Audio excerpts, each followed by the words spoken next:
Queridos hermanos y hermanas, vamos a entrar inmediatamente en nuestro estudio esta mañana de la carta a los Colosenses, el pasaje que hemos leído. Antes quiero dar unas palabras de bienvenida a una familia de Irlanda que está con nosotros, el reverendo Raymond Blair y su familia que están aquí. You are very welcome. And we're very happy to see you here. I think I can't remember how long ago people from Ireland came to this church, but it was very, very long ago anyway. So, very welcome. And we, as you see, we are going to comment on the epistle to the Colossians, chapter 1. And we have already been commenting on verses 15 to 18, but we are going to go on from there. I'm sorry that from time to time, well, I might from time to time give you a word in English, but most of the preaching is in Spanish, I'm afraid. So, bueno, vamos entonces, hermanos, a entrar en nuestro la gran declaración que tenemos en el Nuevo Testamento, posiblemente la más contundente, la más clara, la más completa sobre la divinidad de nuestro Señor Jesucristo y sobre la obra de redención. La persona de Jesús, no lo olvidemos nunca, es la piedra de tropiezo, stumbling stone. Jesucristo dijo de sí mismo que, y eso está ya anunciado en los profetas, que Él era la piedra de tropiezo. ¿Qué quiere decir esto? Que Jesús mismo era consciente, y así también los profetas todos, que a la venida del Mesías, cuando viniera el Salvador, el único Salvador, hecho carne, hecho humano, la resistencia y el rechazo a su personalidad y a su obra iba a ser durísimo. Y efectivamente así ocurrió. La resistencia a aceptar, a recibir por fe, pues es una cuestión de fe, no es una cuestión de aritmética, no es una cuestión de geometría, es una cuestión de fe, que Él es el único Salvador y por tanto es Dios mismo. No hay otro Dios, no hay otro Salvador, no hay otro Redentor. Y así la Biblia insiste, Antiguo Testamento y Nuevo Testamento, de que el único que ostenta y a quien pertenece toda la gloria de la obra de redención es Dios mismo, que se manifiesta en esa obra redentora como Dios el Padre y Dios el Hijo y Dios el Espíritu Santo. Pero concretamente la persona de Jesucristo es identificada también o asimilada a una piedra de tropiezo. También es asimilada a la piedra angular. 2 veces en la Biblia aparece ese símil en el que se compara a Jesús con una piedra. La piedra angular, que es una piedra especialísima, es la piedra sobre la que reposan 2 paredes de un edificio, y una piedra con unas características especiales de dureza, de resistencia, de tamaño, etcétera, porque allí hay dos paredes, como digo, que se apoyan y depende todo el edificio de esa piedra. Jesús es la piedra angular, por un lado. Y por otro lado, Jesús es también la piedra de tropiezo, la piedra de escándalo. La piedra de tropiezo porque al llegar a analizar y a considerar la persona de Jesús y sus dichos, su enseñanza, resulta que muchos tropiezan en ella. Hay personas que efectivamente creen en Dios, creen en el reino de Dios, creen en la eternidad, creen en muchas cosas, pero al llegar a la persona de Jesús, en el cual se reúne todo, porque dice Pablo a los colosenses que en él, versículo 16, 1:16, en él fueron creadas todas las cosas, en los cielos y en la tierra, visibles e invisibles, tronos, dominios, principados, potestades, todo fue creado por él, es decir, como agente activo, y para él. Todo fue creado por él y para él. De manera que considerábamos el domingo pasado la referencia con el libro del Génesis en un principio, cuando dice que Dios en un principio creó los cielos y la tierra. Y ahora aquí nos dice que Él, Jesús, el Cristo, el Redentor, es aquel por quien todo fue creado, todo por Él fue creado y para Él. De manera que asume la persona de Jesús, asume la totalidad de la obra de la creación. Toda la creación es obra suya, como en el libro del Génesis se nos habla de Dios.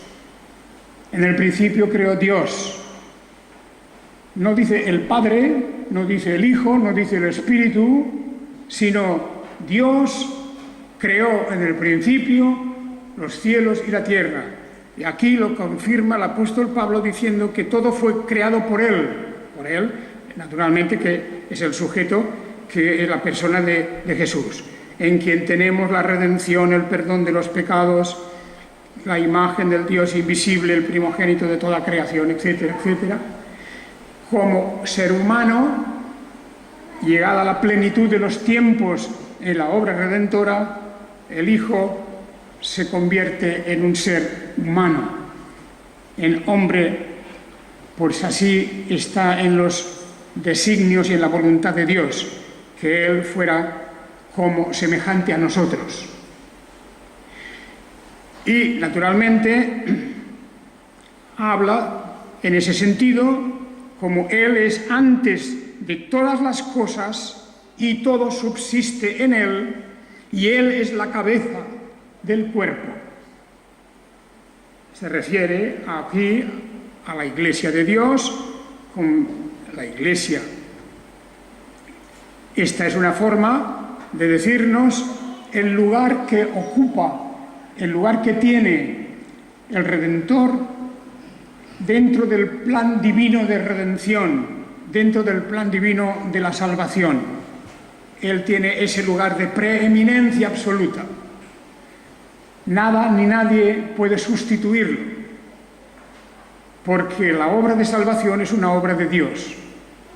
Y Jesús no viene como un simple mensajero, no viene simplemente como un delegado, como una especie de ángel, por muy potente que fuera, no viene a eso. Eso el Evangelio de Juan, recordamos todos perfectamente, como corrobora y afirma exactamente lo mismo. El Verbo era Dios y el Verbo habitó entre nosotros y el Verbo se hizo carne, se hizo humano, se hizo como nosotros, si bien la diferencia de la ausencia del pecado. Bien, en estas verdades que son absolutamente claras, porque la Biblia es así de contundente. No busquemos razones ni subterfugios, mejor dicho, no los vamos a buscar nosotros, pero no aceptemos, nunca aceptemos los argumentos de la falsa sabiduría, de, como os he mencionado muchas veces, de aquellas herejías que vienen desde tiempos antiguos acerca de la persona de Jesús, como era la gnosis y otras herejías que negaban los docetas y otros muchos. Unos negaban la humanidad de Jesús, otros negaban la divinidad de Jesús, otros negaban la eficacia de la obra de redentora, y así a lo largo de la historia hay innumerables pensamientos, corrientes de ideas que coinciden en lo mismo, que Jesús no era, dicen ellos, Jesús no era el auténtico Salvador. Sin embargo, la Biblia nos está diciendo por todos los lados, los profetas, la misma ley de Moisés y luego, por supuesto, el libro mismo de los Salmos y todo el Nuevo Testamento. No hay sustitución posible. No hay una especie de segundo actor que venga a realizar esta obra redentora, esta obra de salvación. Todo confluye en la persona de Jesús. Cuando esa persona no se contempla, no se recibe con fe, con la humildad necesaria para reconocer que aun siendo hombre también es Dios, entonces se ha convertido en la piedra de tropiezo. Y se cumple la profecía. La piedra de tropiezo donde han de tropezar muchos, donde caerán muchos, que aún conociendo algo las Escrituras, pues intentan negar aquello que es imposible de negar. Como bien sabemos, este rechazo, este fenómeno de incredulidad ya comenzó en tiempos del apóstol Pablo y lo vemos también reflejado en las cartas del apóstol Juan.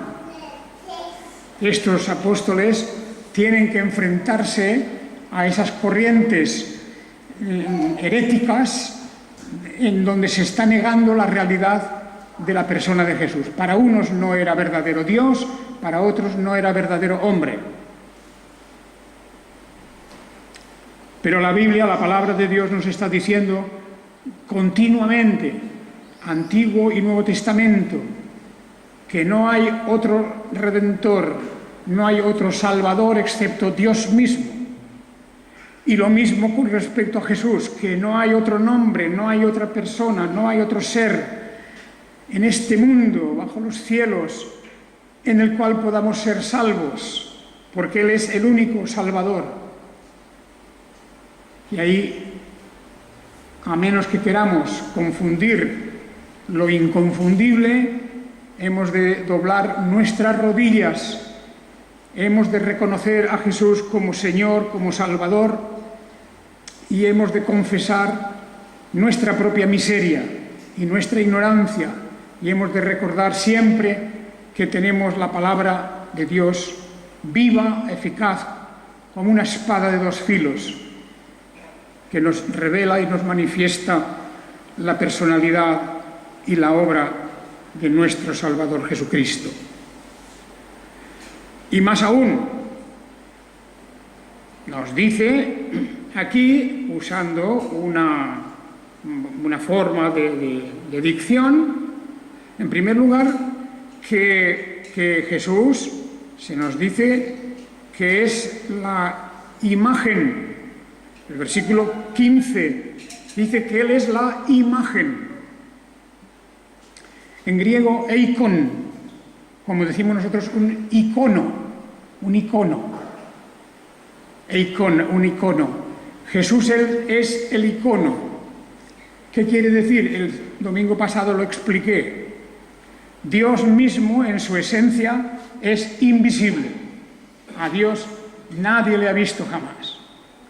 Esa es la esencia de la divinidad. Pero Dios, en la plenitud de los tiempos, quiso manifestarse de manera visible, en lo que se llama aquí un icono, en la persona de Jesucristo. De manera que lo que era invisible se convierte en visible. Es igual que en la carta a los Filipenses, el apóstol nos hablaba de que Jesús no tuvo por usurpación el ser igual a Dios y que por eso se manifiesta en la forma de Dios, morfé, en la forma de Dios. ¿Qué quiere decir eso? Pues quiere decir que igualmente aquello que no tiene forma porque es invisible se manifiesta en la realidad visible de Jesucristo, en forma visible.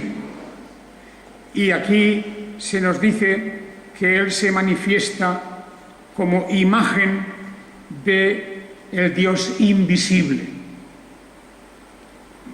Evidentemente, estamos tratando una cuestión de gran profundidad, pero estamos también hablando de algo muy claro, que el Dios invisible se nos manifiesta, el mismo Dios siempre se nos manifiesta de manera visible, hecho humano. En el versículo 17, 18, empieza diciendo que Él es antes de todas las cosas, que todo subsiste en Él. Por lo tanto, cada versículo que leemos está afirmando y dándonos más seguridad en la idea de que la persona de Jesús es eterna. Él es antes de todas las cosas. Es decir, que cuando leemos Génesis 1:1, en el principio Dios creó los cielos y la tierra, en ese momento, Él es antes de ese momento. Él existe antes de la creación de cielos y tierra, del tiempo y de todas las cosas. Y naturalmente eso solamente puede coincidir con la divinidad, porque es Dios quien crea en el principio todas las cosas. Y Él es antes de todas las cosas y todo subsiste en Él. Es decir, que es por su poder, por su sabiduría, que todo existe reunido en Él, en la mente de Dios, en el poder de Dios. Y ahora, de una manera más concreta, el versículo 18 nos dice que también la persona de Jesús es la cabeza del cuerpo, refiriéndose aquí a la Iglesia. Versículo 18. Y Él es la cabeza del cuerpo, de la Iglesia. Él es el principio, el primogénito de los muertos, para que en todo tenga Él la preeminencia. Fijaos, aquí estamos hablando de alguien en quien confluye, se reúne todo, absolutamente. No hay otra derivación, no existe un ayudante, no existe una obra previa, no existe otro personaje que venga a completar lo que Él ha hecho, porque desde el principio Él es el único. Él es el principio, el primogénito de los muertos, también en relación a la resurrección de su cuerpo, la resurrección misma de su cuerpo. Y entonces viene este gran versículo 19. Versículo 19 verse 19, por cuanto plugo que la plenitud de todo habitara en él. La plenitud de todo. Hay textos que añaden la plenitud de la divinidad, habitara en él. Pero es igual, aquí la plenitud de todo. En el texto que tenemos aquí viene a establecer esta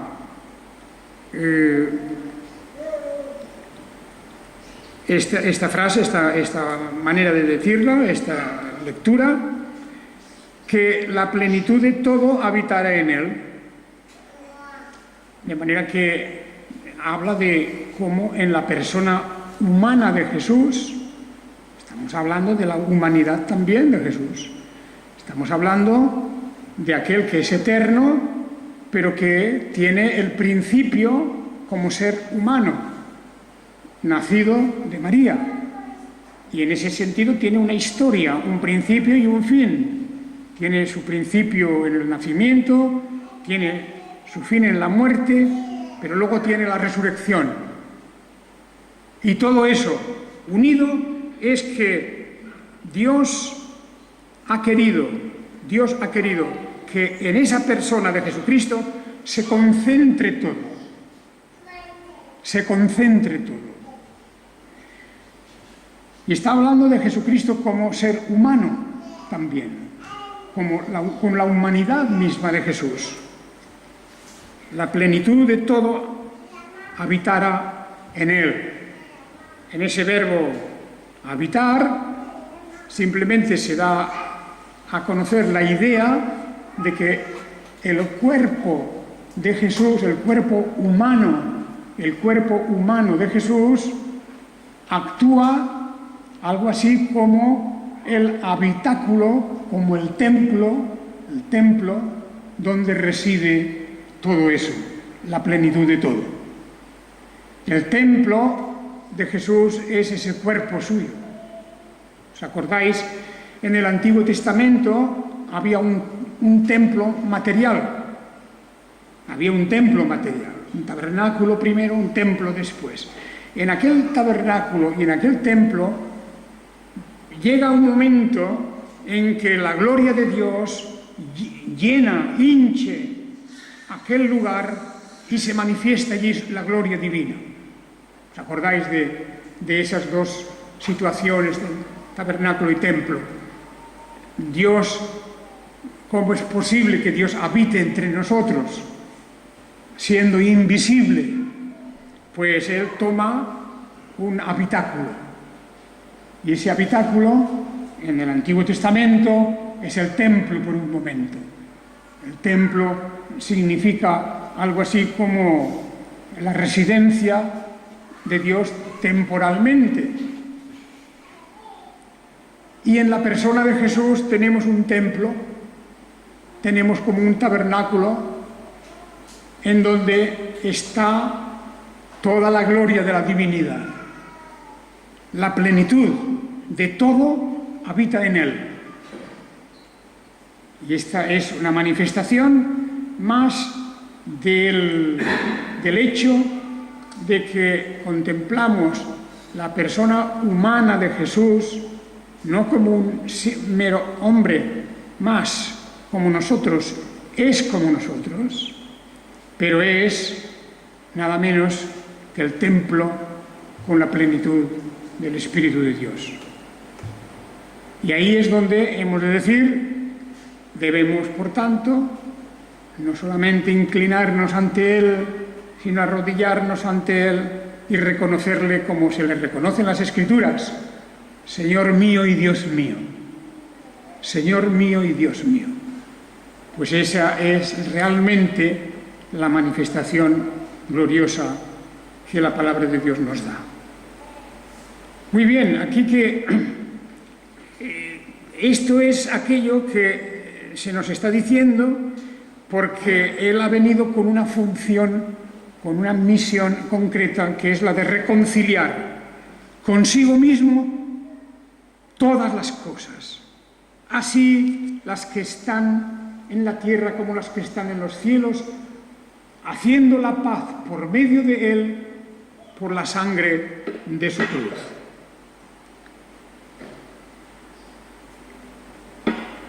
Queridos hermanos, hay este versículo 20,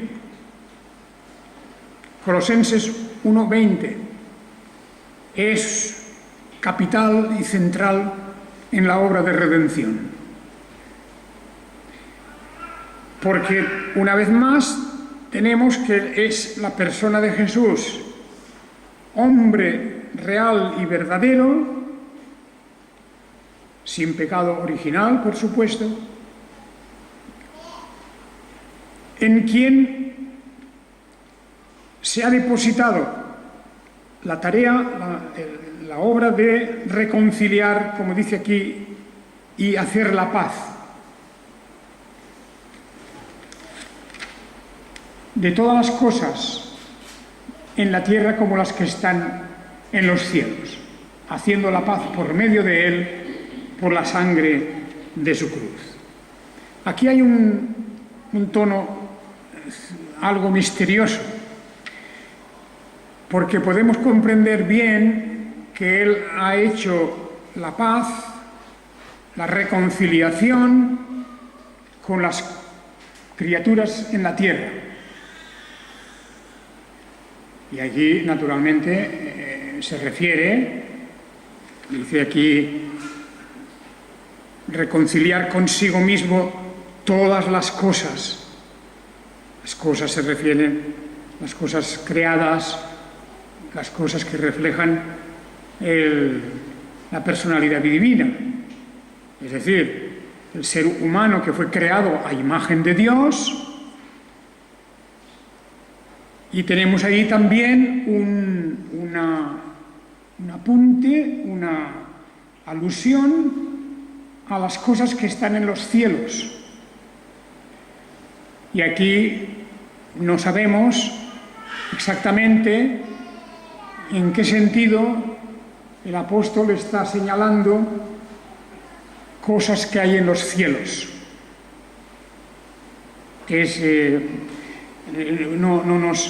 No nos dice explícitamente.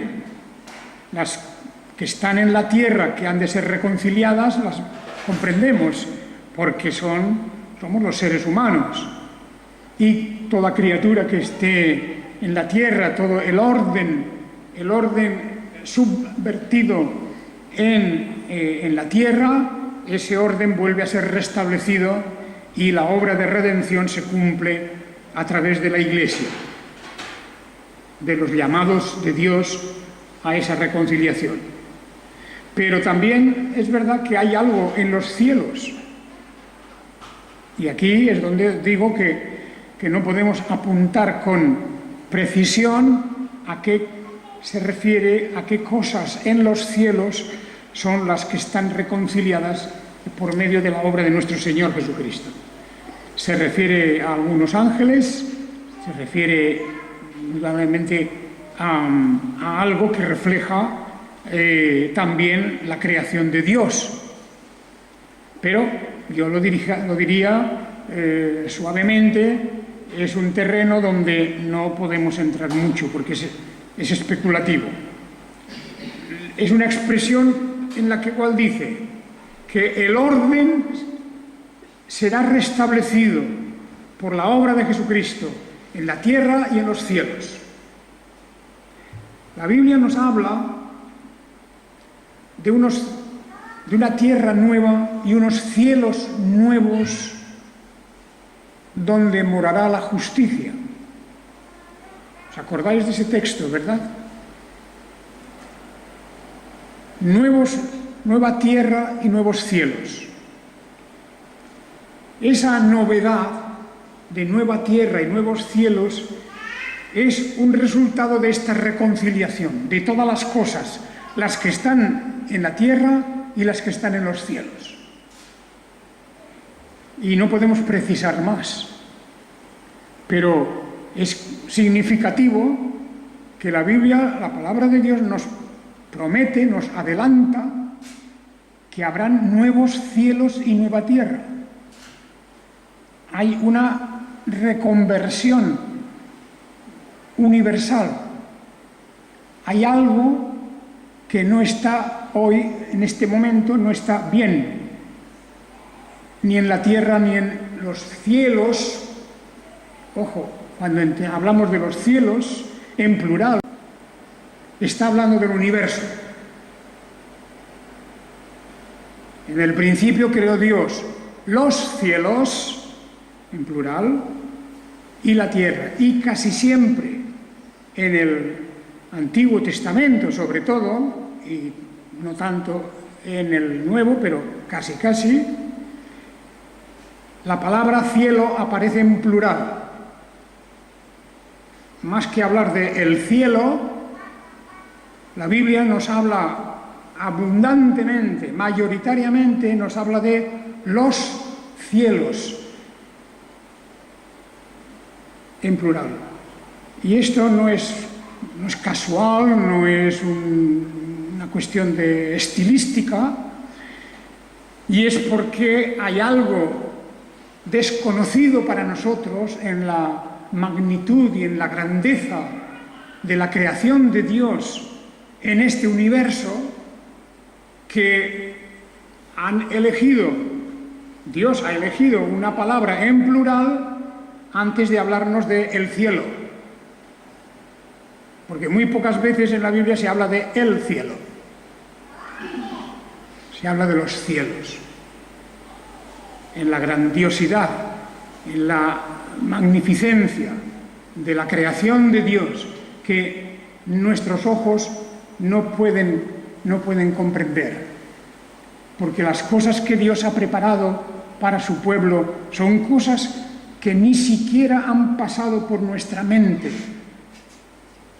No somos capaces de comprender la grandeza de la obra redentora de ese Jesucristo en relación a la creación. Todo será puesto en orden, en la gloria divina, y Él reinará sobre todas las cosas, visibles e invisibles.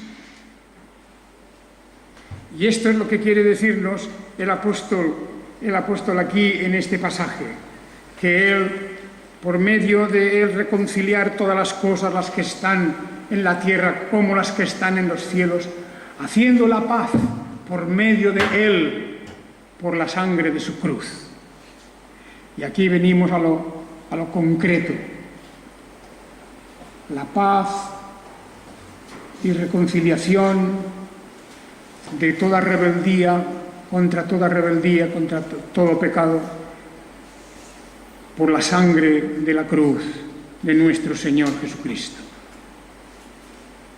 He aquí cómo era necesario que Dios el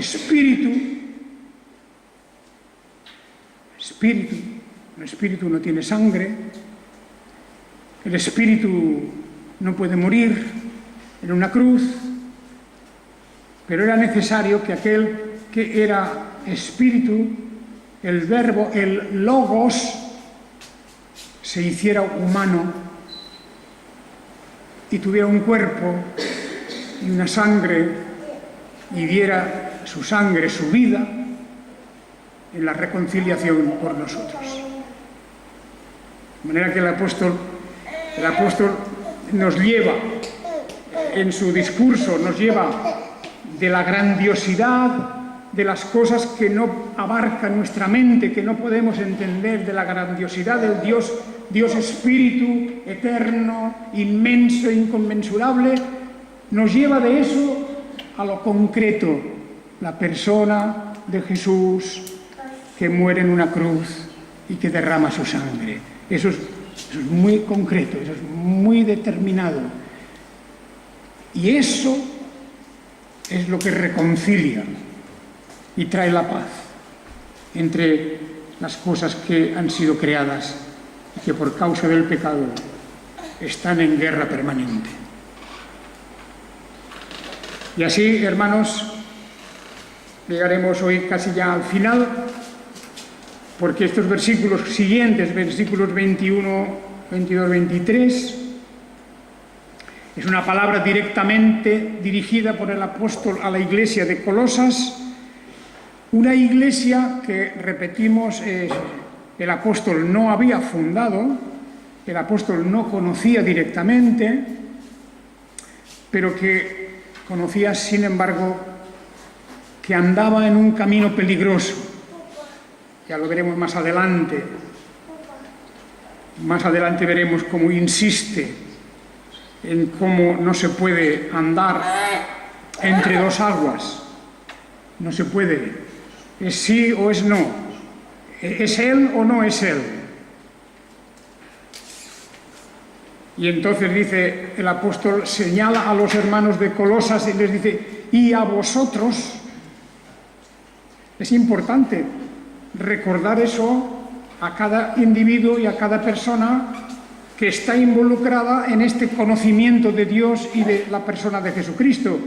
Porque dice, vosotros que en otro tiempo erais extraños y enemigos, por tener la mente ocupada en malas obras, aún así ahora os reconcilió en su cuerpo de carne por medio de la muerte, para presentaros santos y sin mancha e irreprensibles delante de Él mismo.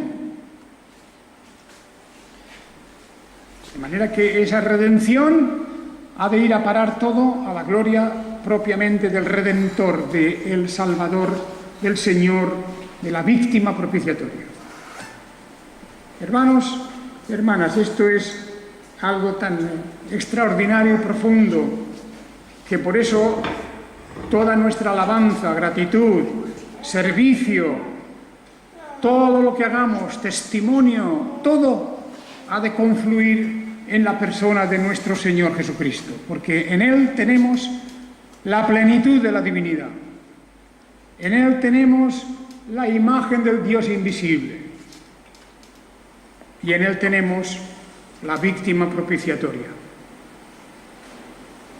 que muere mansamente por nuestros pecados. Y esto lo terminaremos de comentar el próximo día, a acabar este párrafo en el cual vemos esta maravillosa obra de redención que está toda ella apoyada en la persona gloriosa de nuestro Señor Jesucristo. Antes de su encarnación, el Verbo, y después de su encarnación, Jesús.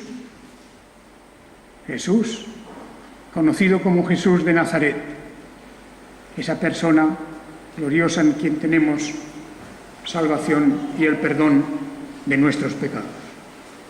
Que el Señor os bendiga.